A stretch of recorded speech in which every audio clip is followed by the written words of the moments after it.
Hello students of class 8, how you all beta? Today we are going to teach you about algae. We confront bacteria in previous videos, so in this video we'll talk about algae. This is video number 31 of chapter number 2. Bacterias हम बहुत detailed पढ़े हैं, अब हम algae पढ़ेंगे।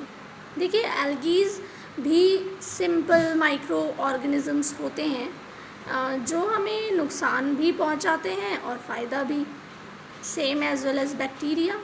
जैसे हमने bacteria को पढ़ रखा है, तो हम जो चीज़ें हमने बैक्टीरिया के बारे में पढ़ी वही सब चीज़ें आज हम एल्गी के बारे में भी जानेंगे। देखिए algae are simple plant-like organisms that have cell walls and chlorophyll within the cells. जो एल्गी होते हैं वो बहुत ही सिंपल प्लांट लाइक ऑर्गेनिज्म है, मतलब है तो ऑर्गेनिज्म, सूक्ष्म जीव हैं, लेकिन प्लांट के जैसे वो रिएक्ट करते हैं। उनके अंदर सेल वॉल्स होती है प्लांट के तरह, और क्लोरोफिल भी होता है जो कि प्लांट्स के लिए ज़रूरी होता है, खाना बनाने के लिए, ग्रीन कलर के लिए पिगमेंट होता है। ऐसा ही क्लोरोफिल पिगमेंट जो है एल्गीज में भी होता है। विद इन द सेल्स के अंदर होता है क्लोरोफिल भी, और इसकी वजह से बेटा क्लोरोफिल की वजह से इसका भी जो कलर होता है वो ग्रीन होता है, ज़्यादातर ब्लू ग्रीन होती हैं एल्गीज, और साथ साथ में फोटोसिंथेसिस भी करते हैं, अपना खाना खुद बनाते हैं। They make their own food by photosynthesis. They have no roots, stems और leaves.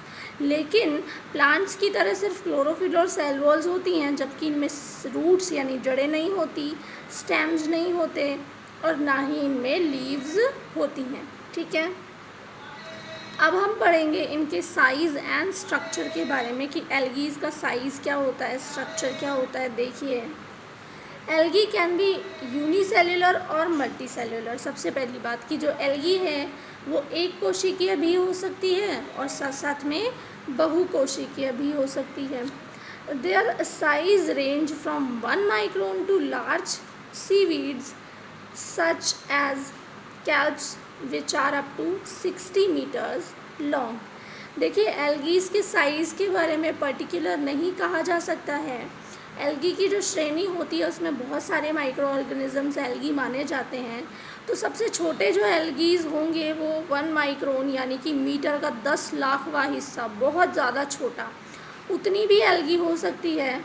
और एक बड़े समुद्री खरपतवार की तरह कैल्प्स जिसका नाम होता है, ये एक समुद्री खरपतवार है जो समुद्र की जो गहराई होती है वहाँ पर ग्रीनरी की तरह होती हैं, वो 60 मीटर लंबी तक हो सकती हैं, और वो भी एल्गी है। There are 3 main kinds of algae. ज़्यादातर हम एल्गीज़ को 3 तरीके से ही जानते हैं, रेड एल्गी, ब्राउन एल्गी और blue green algae. Red, brown और ब्लू ग्रीन। अब देखिए however all of them possess green chlorophyll. Algae किसी भी तरह की हो उसके अंदर ग्रीन कलर का क्लोरोफिल तो होता है, but the different colours are because of the presence of pigments other than chlorophyll. लेकिन यहाँ पर ये ग्रीन तो है, लेकिन यहाँ पे ब्राउन रेड भी है। ऐसा क्यों? क्योंकि क्लोरोफिल कम मात्रा में होता है, जबकि कोई और पिगमेंट होता है जिसका रेड कलर होता है वो ज़्यादा मात्रा में हो सकता है, ब्राउन कलर का पिगमेंट भी हो सकता है। ठीक है, तो इसलिए इनमें क्लोरोफिल तो सब में होता है, लेकिन हरा रंग सबका ज़रूरी नहीं है हो, क्योंकि हरे रंग के अलावा और दूसरे रंग के भी पिगमेंट्स इसके अंदर होते हैं, प्रेजेंस। ठीक है, अब हम पढ़ेंगे इसके हैबिटेट के बारे में। हैबिटेट यानी कि रहना, कहाँ पर ये रहती हैं, कहाँ पर ये अपना घर बना लेती हैं। ठीक है, कौन सी एनवायरनमेंट में ये बहुत ज़्यादा सूटेबल रहती हैं, कंफर्टेबल होती हैं, देख लेते हैं। Algae are found in wet and moist places. कि जो एल्गी है ज़्यादातर गीली और नमी वाली जगहों पर होती है। आपने देखी होगी नॉर्मल भाषा में अगर मैं कहूँ तो काई आपने देखी होगी अपने घरों के आसपास, जहाँ बहुत हमेशा गीला रहता है, वहाँ हरा हरा जम जाया करता है। ब्लू ग्रीन एल्गी होती है, वो फिसलन वाली होती है। ठीक है, तो नमी और गीली जगहों पर होता है। Most algae are aquatic plants found both in the fresh water and saline water, कि ज़्यादातर जो एल्गी होती हैं वो एक तरीके का जलीय पौधा होती है, पानी का पौधा होती हैं, और जो कि साफ़ पानी में और खारे पानी में दोनों में ही उगाया करती हैं। काई जो होती है वो दोनों तरीके के पानी में जम जाती है। They are also found in bark of trees, on the sides of water tanks, rock surfaces, in snow and hot water springs। यानी कि ये जो एल्गीज़ होती हैं ये पेड़ों पर भी, कई बार आपने देखा होगा पेड़ की जो छालें होती हैं उन पर भी काई जम जाती है। वाटर टैंक होता है उसके चारों तरफ पानी जहाँ पर किनारों पे होता है वहाँ जम जाती है। रॉक सरफेस यानी कि चट्टान जो होती हैं उन पर भी जम जाती है। बर्फ़ पर भी ये जो है काई जम सकती है। बर्फ़ भी, बहुत ज़्यादा बर्फ़ का जो इलाका है वहाँ पर हमेशा गीला रहता है तो जम जाएगी। और गर्म पानी में भी एल्गी उग सकती है।